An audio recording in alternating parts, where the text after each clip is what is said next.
Alhamdulillah, sebetulnya UMNO Sabah memang telah bergerak sebab ikuran daripada perubahan kerajaan persekutuan di mana Pakatan Harapan telah dibubarkan dan Perikatan Nasional telah mengganti kerajaan baru, dan sebelum itu pun selepas PR Ki Manis, saya telah memang meminta semua UMNO bahagian-bahagian, jentera-jentera bergerak ke bawah.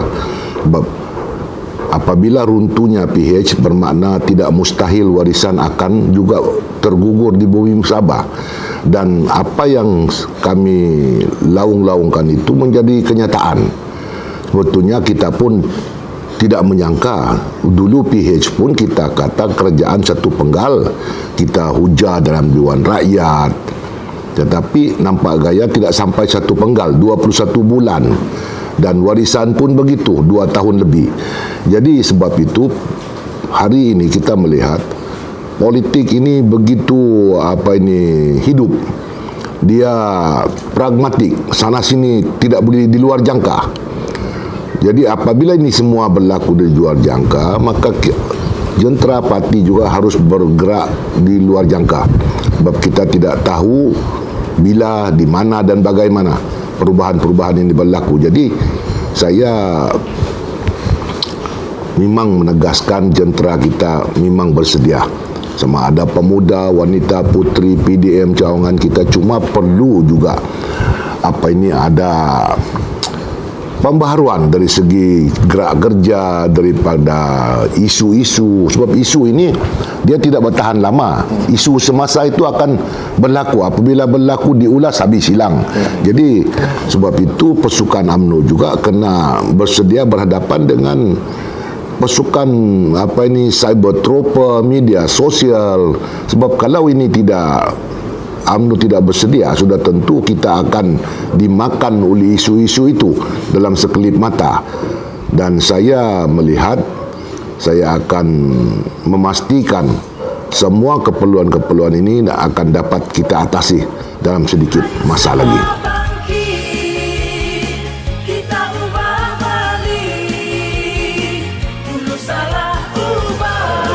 Ya, saya pun pelik. Sebab semasa sebelum dia jatuh, saya telah membuat kenyataan bahawa UMNO Sabah tidak terlibat langsung dalam kumpulan adun-adun daripada Sabah yang bergabung di kalangan semua parti yang hendak menubuhkan kerajaan baru. Dan saya juga ingin petik ucapan yang amat berhormat Datuk Seri Panglima Sapi ini. Dia kata warisan kuat, dia ada 45 adun yang setia. Jadi kalau dia kuat, kalau dia setia, kenapa perkara ini boleh berlaku? Jadi saya terketawa, senyum dialah apabila dia kata begitu. Macam juga di Ki Manis, lepas penamaan calon, dia berucap depan orang ramai. Dia kata mustahil warisan boleh kalah, dan dia akan cuba kuburkan UMNO Sabah di Ki Manis. Tetapi segala ucapan-ucapan dia memakan diri dia sendiri. Jadi saya ingin memberi pandangan kepada sahabat saya ini, jangan menyalahkan orang lain. Kalau pimpinan parti ini, kalau pimpinan dia kuat, ahli dia kuat, pemimpin dia kuat, dia tidak akan gugur begitu saja. Tetapi dia harus ingat, dia membuat janji banyak kepada rakyat. Apabila janji itu dia tidak boleh tunaikan kepada rakyat, bukan saja rakyat marah, Tuhan pun marah, sehingga parti dia 2 tahun pun rebah di bumi Sabah ini.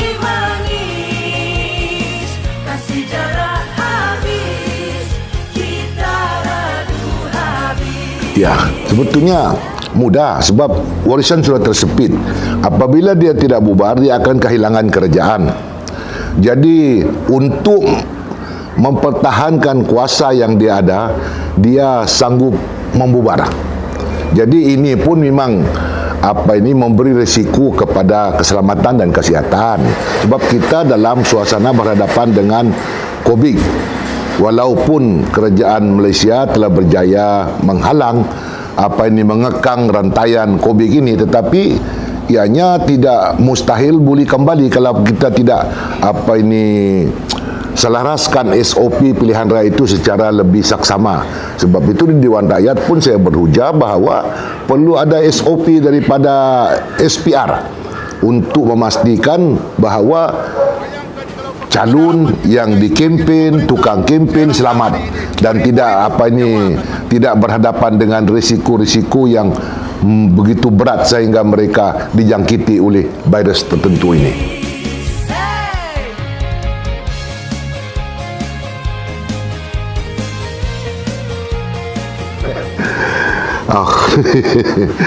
Sebetulnya mudah untuk memberi alasan-alasan dan sebagainya, dan seharusnya kerajaan warisan ni, kerajaan negeri tidak membelakang kerajaan persekutuan. Inilah yang telah berlaku apabila sebuah kerajaan negeri membelakangi kerajaan persekutuan, maka negeri itu akan berada dalam keadaan tekanan. Negeri itu akan menjadi ekonomi dia tidak baik. Rakyat akan tidak dapat dibela untuk nasib mereka. Pembangunan tidak akan dapat dilaksanakan. Jadi pada peringkat awalnya warisan ini mendukung kerajaan persekutuan. Tiba-tiba dia membelok untuk menidakkan kerajaan persekutuan. Jadi daripada situ saya telah dapat meramal bahawa kerajaan warisan akan berhadapan dengan masalah, terutama sekali masalah ekonomi. Sebab ramai pemimpin-pemimpin dari menteri-menteri warisan yang dilantik oleh ketua menteri ini tidak ada pengalaman, mereka tidak ada kewibawaan, tidak ada karisma, dan mereka selalu mengambil tindakan-tindakan yang tidak cerdik. Kalau saya panggil bodoh tidak bagus juga, tidak bijak. Sebab itu berlaku macam-macam krisis, terutama sekali krisis ekonomi. Rakyat terbiar, mengurus COVID pun mereka gagal. Dan ini yang rakyat pertikaikan, dan daripada situ rakyat telah dapat menilai betapa warisan ini sebuah kerajaan yang lemah, dan rakyat negeri Sabah memerlukan sebuah kerajaan yang baru, kerajaan yang sehaluan dengan kerajaan persekutuan, dan kerajaan yang mampu memberi harapan kepada generasi anak muda akan datang.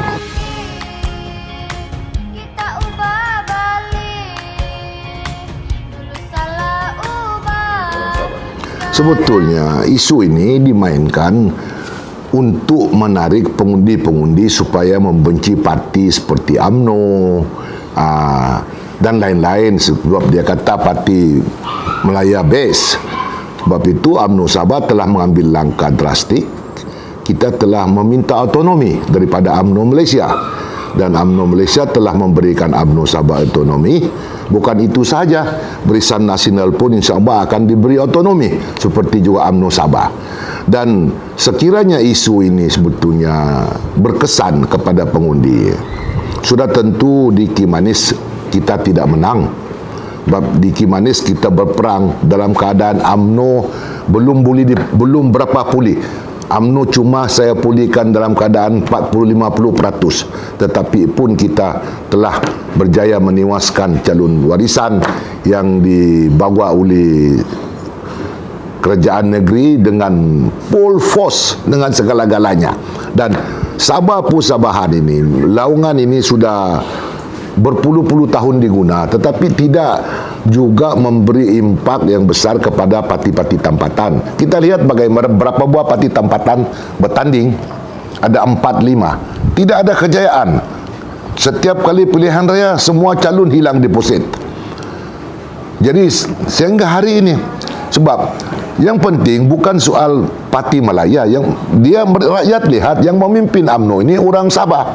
Saya ini orang asli Sabah. Sapi orang asli juga, tapi ada pertikaian daripada orang ramai. Jadi oleh kerana itu Sabah Pusabahan ini tidak lagi berkesan, saya nampak, sebab warisan sendiri bergabung dengan DAP, dengan PKR.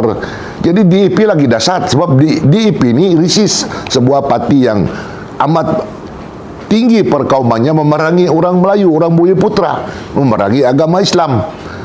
Walaupun tidak orang kata dia menafikan, tapi hakikatnya apabila memerintah, kita lihat bagaimana DEP mencanang, menjual aset-aset yang ada hubung kait dengan orang Islam, Bumi Putra dan sebagainya. Tapi SAPI bersekongkol dengan DEP.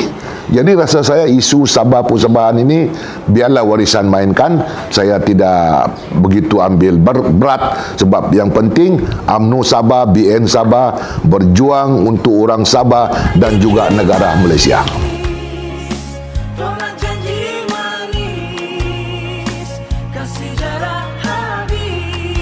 Selaku Ketua Barisan Nasional Sabah, saya cukup berkeyakinan walaupun parti kita ini 2 tahun jadi pembangkang, tetapi kami telah berjaya menjadi pembangkang yang berkesan, bukan hanya di Sabah, termasuk di peringkat kebangsaan.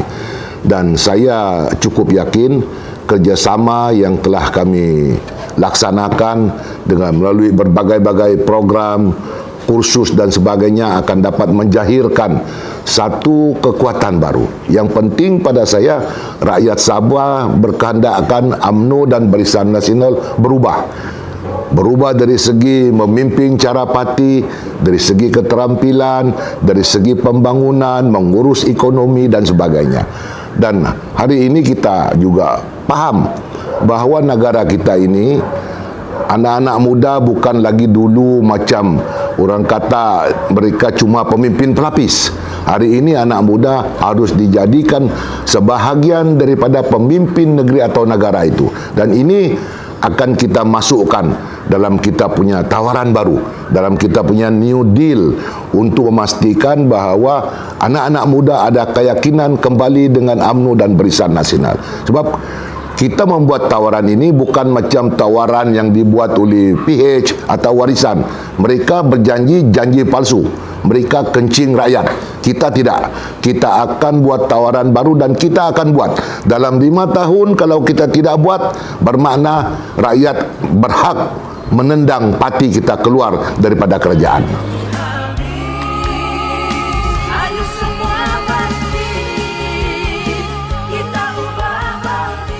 Saya telah memberi jaminan di peringkat awal daripada 100%, 85% muka baru. Muka baru ini daripada orang yang belum pernah bertanding, anak-anak muda, dan kita akan gabungkan insyaAllah. 15% saja saya lihat yang sudah pernah bertanding, sama ada menang ataupun sudah kalah, akan kita lihat. Kalau rakyat masih mau, akan kita pertandingkan.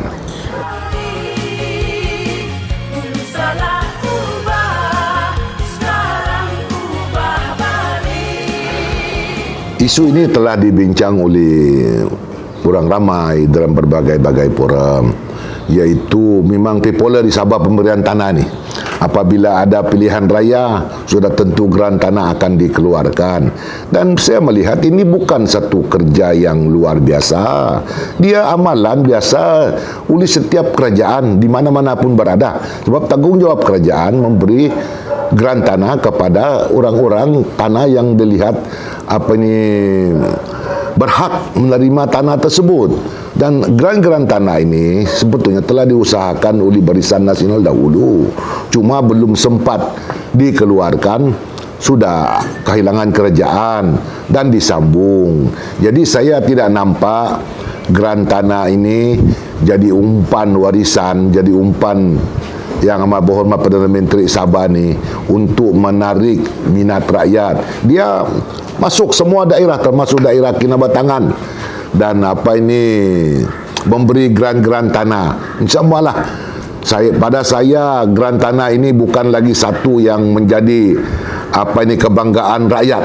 Sebab perkara ini, seperti saya katakan awal-awal tadi, bukan kerja luar biasa. Dia kerja tanggungjawab kerajaan, setiap kerajaan negeri. Cuma dia bagi dekat-dekat pilihan raya. Memang dia target macam itulah.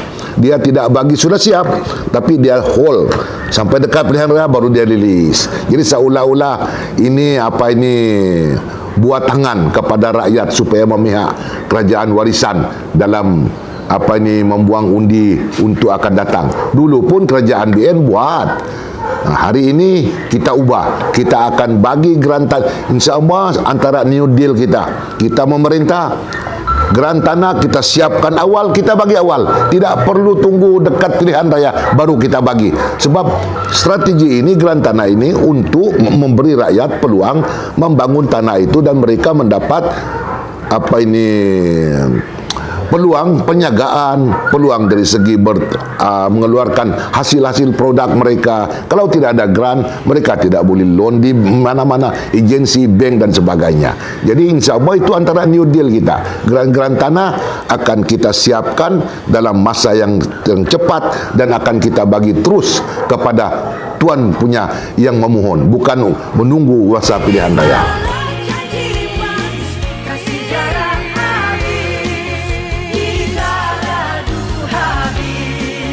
Pepatah orang tua, manusia kalau lebih daripada satu orang memang ada kesukaran dia. Apalagi kalau sudah beribu orang, memang menyatukan itu memang sukar sedikit. Tetapi seperti jadi amalan kita, sama ada kita bersetuju, orang lain bersetuju atau tidak, kita suka atau tidak, keputusan kena dibuat. Sebab kita akan berhadapan dengan satu pilihan raya yang penting. Pilihan raya ini boleh dikira di Sabah ini sebagai apa orang kata antara pilihan raya yang paling kritikal. Kalau insya Allah warisan kalah, bermakna dia akan hilang buat selama-lamanya. Demikian juga dengan UMNO Sabah, dengan Bersatu Sabah. Kalau kami tewas, bermakna UMNO di Sabah sudah tidak relevan. Jadi ini sebab itu, apa saya katakan, perkara ini terlalu penting dan amat berat untuk dilihat dan dibuat andaian. Tetapi sebagai seorang pemimpin, kita perlu memberi pendekatan yang bijaksana untuk menyelesaikan masalah walaupun sukar. Saya yakin setiap masalah akan ada jalan penyelesaian dia. Walaupun tidak semua yang gemar, apabila kita buat keputusan A, orang UMNO pun tidak senang. Keputusan B, orang Bersatu pun tidak senang.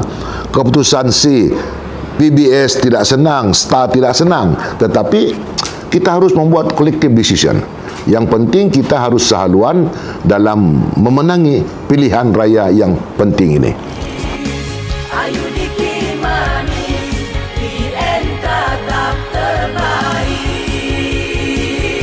Ya, saya sebetulnya insyaAllah selalu memberi penekanan dan harapan kepada rakyat Sabah bahawa PRN negeri Sabah ini adalah peluang diberi oleh Allah SWT kepada rakyat negeri Sabah untuk menentukan pimpinan akan datang.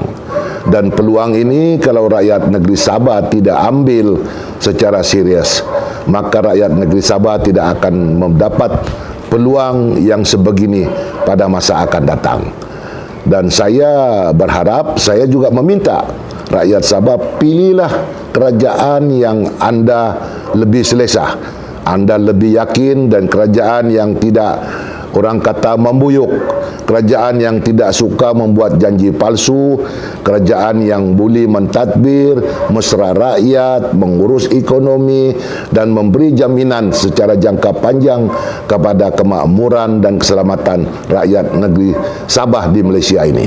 Itu penting. Rakyat harus lihat secara saksama sebab kuasa di tangan rakyat. Daripada rakyat kami datang, kepada rakyat kami kembalikan. UMNO Sabah Barisan Nasional menawarkan satu perkhidmatan, menawarkan satu pasukan yang kuat, yang mempunyai komitmen yang tinggi, yang jitu, dan kami memberi jaminan. Kami bukan berjanji macam janji warisan dan Pakatan Harapan. Kami memberi jaminan kami akan bersama-sama rakyat membangun negeri Sabah, membangun ekonomi, membangun rakyat.